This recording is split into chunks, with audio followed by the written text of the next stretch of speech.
الحمد للہ رب العالمین والعاقبۃ للمتقین والصلاة والسلام علی امام غر المیامین وعلی آلہ واصحابہ ومن سار علی نہجہ القویم اما بعد۔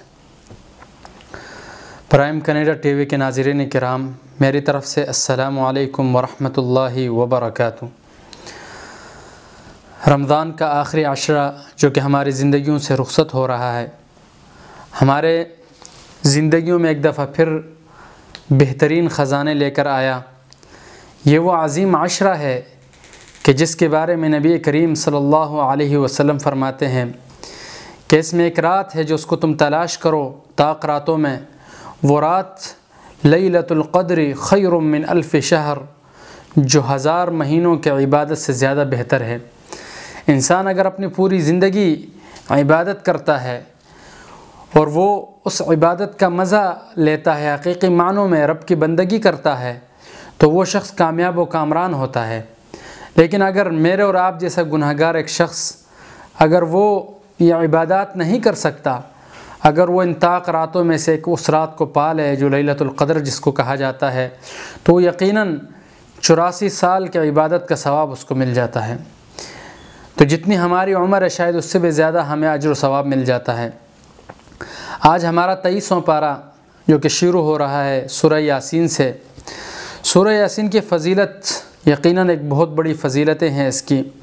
قرآن کے نزول کا مقاصد میں سے ایک مقصد یہ ہے کہ یاسین والقرآن الحکیم انک لمن المرسلین علی صراط مستقیم تنزیل العزیز الرحیم لتنذر قوما ما انذر آباؤہم فهم غافلون۔ اس حکمت سے بھرے ہوئے قرآن میں کوئی شک و شبہ نہیں۔ نبی کریم صلی اللہ علیہ وسلم کو مخاطب کر کے کہا کہ آپ یقیناً بھیجے گئے ہیں اعلیٰ صراط مستقیم، سیدھے راستے پر۔ سیدھا راستہ یقیناً میں نے آپ کے سامنے کئی دفعہ ذکر کر چکا ہوں کہ نبی کریم صلی اللہ علیہ وسلم کا سیدھا راستہ جنت کا راستہ ہے، سیدھا راستہ قرآن و حدیث کا راستہ ہے، سیدھا راستہ وہ راستہ ہے کہ جس کے بارے میں میرے نبی کریم صلی اللہ علیہ وسلم اور اس کے صحابہ نے چل کر دکھایا اور ہمارے اسلاف نے چل کر دکھایا۔ یقیناً یہی سیدھا راستہ ہے۔ اسی پارے میں دوسری صورت پھر سورۃ الصافات آتی ہے، اور یقیناً تمام صورتیں مکی صورتیں ہیں، مکہ مکرمہ میں نازل ہوئی، اور نبی کریم صلی اللہ علیہ وسلم کہ جو دعوت ہے جو سیدھے راستے کی سورہ یاسین میں بیان ہوئی، فرمایا وَأَنِ اعْبُدُونِي هَذَا صِرَاطٌ مُسْتَقِيم، کہ لوگو اللہ رب العزت فرماتے ہیں کہ میرے عبادت کرو، یقیناً یہ سیدھا راستہ ہے۔ اور فرمایا جو لوگ اس سے اعراض کرتے ہیں، جو لوگ اس سے پھر جاتے ہیں، کیا وہ عقل نہیں رکھتے؟ یقیناً ان کے لیے کیا ہے، هَذِهِ جَهَنَّمُ الَّتِي كُنْتُمْ تُوعَدُونَ، ان کے لیے یہی جہنم ہے، جہنم کی وادیاں ہیں ان کے لیے، یہ ان سے جو وعدہ کیا گیا ہے یہی وہ جہنم ہے۔ اگلی صورت سورۃ الصافات ہے۔ سورۃ الصافات مکی صورت ہے اور اس میں بہت سے مضامین کا تذکرہ ہے۔ ابراہیم علیہ السلام کا تذکرہ یقیناً اس میں ہے کہ وَنَادَيْنَاهُ أَيْ يَا إِبْرَاهِيمُ قَدْ صَدَّقْتَ الرُّؤْيَا إِنَّا كَذَلِكَ نَجْزِي الْمُحْسِنِينَ إِنَّ هَذَا لَهُوَ الْبَلَاءُ الْمُبِينُ، کہ ابراہیم علیہ السلام ہم نے آپ کو بلایا اور ہم نے آپ کو آزمانا چاہا، آپ ہر آزمائش اور ہر مصیبت میں سب سے آگے نکلے۔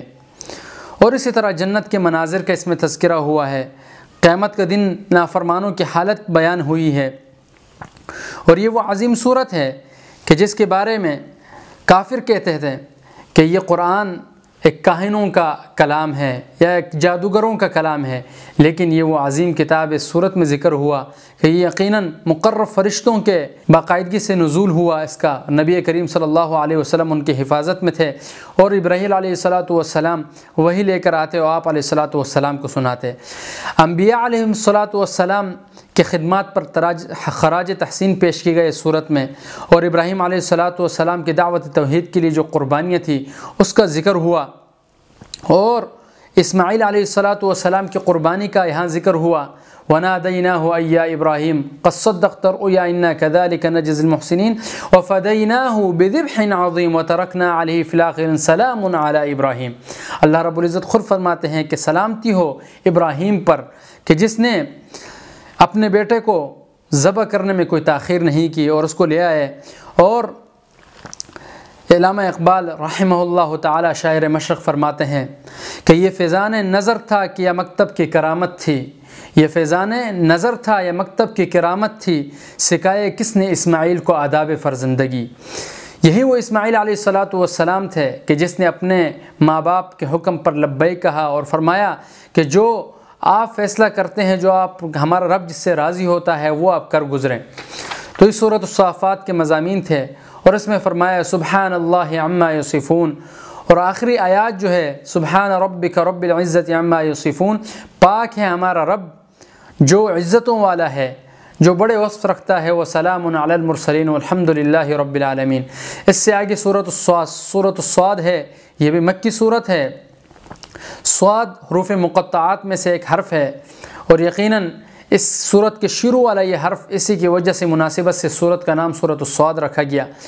والقرآن ذی الذکر، اور فرمایا قسم ہے اس قرآن کی، یہ یقیناً نصیحت والی کتاب ہے، ذکر والی کتاب ہے۔ اور اس صورت میں کفار کے لیے وعیدیں سنائی گئی اور اہل جنت کے لیے یقیناً اس میں خوشخبریاں سنائی گئی۔ فرمایا ھذا ذکر وان للمتقین لحسن مآب جنات عدن مفتحۃ لهم الابواب۔ پھر اس سے آگے آخری صورت ہے اس پارے کی سورۃ الزمر۔ سورۃ الزمر مکی صورت ہے اور اس کے جو مضامین ہے وہ یہ ہے کہ توحید باری تعالی، سب سے پہلے اللہ رب العزت کی توحید بیان کی گئی اور اس کے بعد اچھا اور برا کردار کے بارے میں بیان ہوا، مشرکین کے باطل نظریات کا رد اس میں بیان کیا گیا، اللہ کی طرف پلٹنے کا بیان کہ اے لوگو اللہ رب العزت کی طرف واپس پلٹ جاؤ، باطل کے ساتھ سمجھوتہ کے زور و دار نفی کی گئی اس میں، اور احوال قیامت کے بارے میں اس میں بیان ہوا ہے۔ اللہ رب العزت سے دعا ہے کہ اللہ تعالی حقیقی معنوں میں ہمیں قرآن و سنت کو سمجھنے کی توفیق عطا فرمائے۔ وآخر دعوانا ان الحمد للہ رب العالمین۔ ان هذا القرآن يهدي للتي هي اقوم، بے شک یہ قرآن مجید ہدایت دیتی ہے، ہدایت کا راستہ دکھلاتی ہے ان لوگوں کو اور ان قوموں کو